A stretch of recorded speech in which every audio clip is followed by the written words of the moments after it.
and he is always good, and that is his nature. Mungu ni mwema, na hiyo ndio hali yake tangu mwanzo, sasa na hata milele. Yeye yu mwema. Na tunaenda kusikia neno la Bwana. We are going to hear the word of God, and the theme of our word of God today is never give up. Never give up. We will read scripture to Second Chronicles chapter 20 from verse 1. And now I'm going to pray before reading these chapters or this word.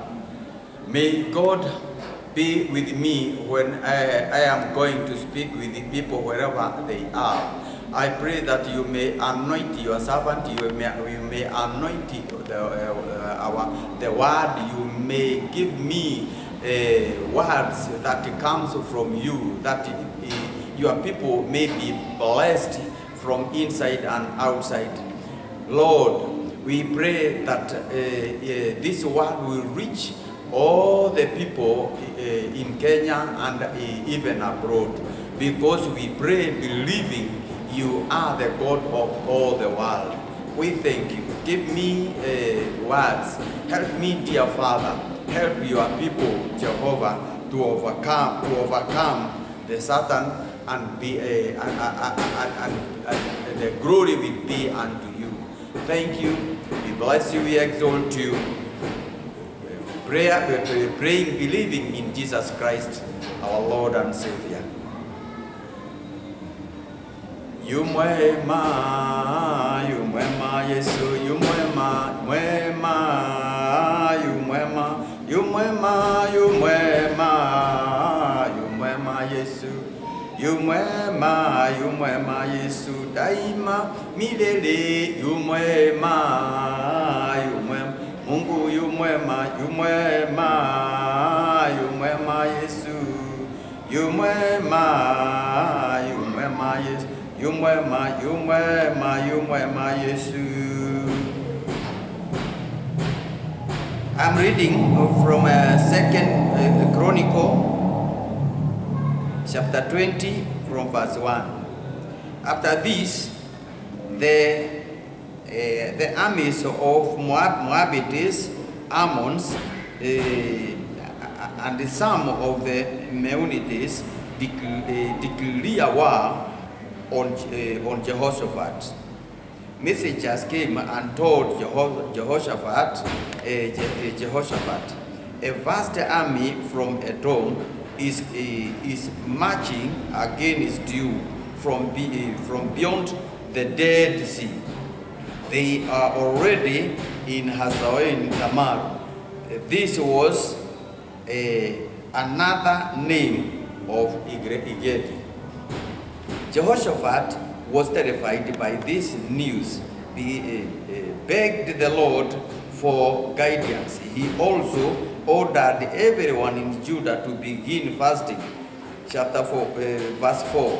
So people from all the town of Judah came to Jerusalem to seek the Lord's help. Jehoshaphat stood before the community of Judah and Jerusalem in front of the new courtyard of the temple, temple of the Lord. He prayed, O Lord, God of our ancestors, you alone are the God who is in heaven. You are ruler of all kingdom of the earth. You are powerful and mighty. No one can stand against you. O Lord, did you not drive out those who live in this land when your people Israel arrived? And did you not give this land for forever? the descendants of your friend Abraham. Your people settled here and build this temple to honor your name. They said, when we are faced with any calamity, such as war, plague, or famine, we can come to stand in your presence before this temple, where your name is honored. We can cry out to you to save us, and you will hear us and rescue us. Verse 12. Oh, our God, won't you stop them? We are powerless against this mighty army that is about to attack us. We do not know what to do, but we are looking to you for help. Verse 13. As all the men of Judah stood before the Lord with their little ones, wives and children, the Spirit of the Lord came upon one of the men standing there. I'm jumping to verse 15. He said, listen, all the people of Judah and Jerusalem. Listen, King Jehoshaphat. This is what the Lord says. Do not be afraid. Don't be discouraged by this mighty army, for the battle is not yours, but God's. Verse 16b. Take your possession, then stand still and watch the Lord's victory. He is with you. O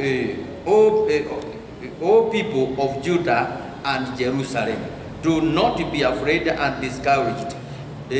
Go out against them tomorrow, for the Lord is with you. Verse 18, verse 19, B of it. We can start at the verse 19. Then the Lord from the clans of the Levites from the clans of Kohath and Korah stood to praise the Lord, the God of Israel, with a very loud shout.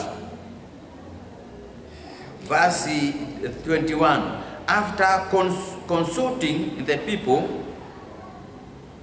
the king appointed singers to walk ahead of the army, singing to the Lord and praising him for his holy spreaders. This is what they sang.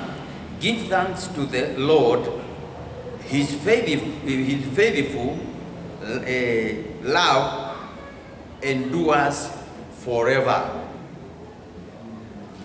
Praise God. Our theme today is never give up. I can remember and trace a type of sometimes back, and when the time of HIV/AIDS in the year of 1984, in that time many people died, not because they had contracted the virus, but because of fear and desperation. We must never ever give up. God has the people. God have the people who become hopeless in time they are supposed to trust Him fully. We must know that in all situations, God is with us, and even today, in this pandemic, He remains God who we can trust for our life, nation and world at large. Praise God. Never give up. Just trust. My first point is this. Just trust. Just trust God's goodness. When King Jehoshaphat, where we read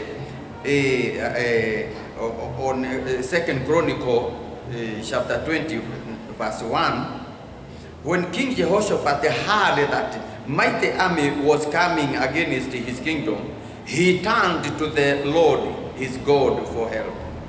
His faith pleased God, and God promised to bring victory. God is in charge of his word. He is a master over everything. As we learn to trust that God is in control, even when things are not going our way, we can have peace of mind and in difficult times. If God is on our side, we can endure the greatest difficulties.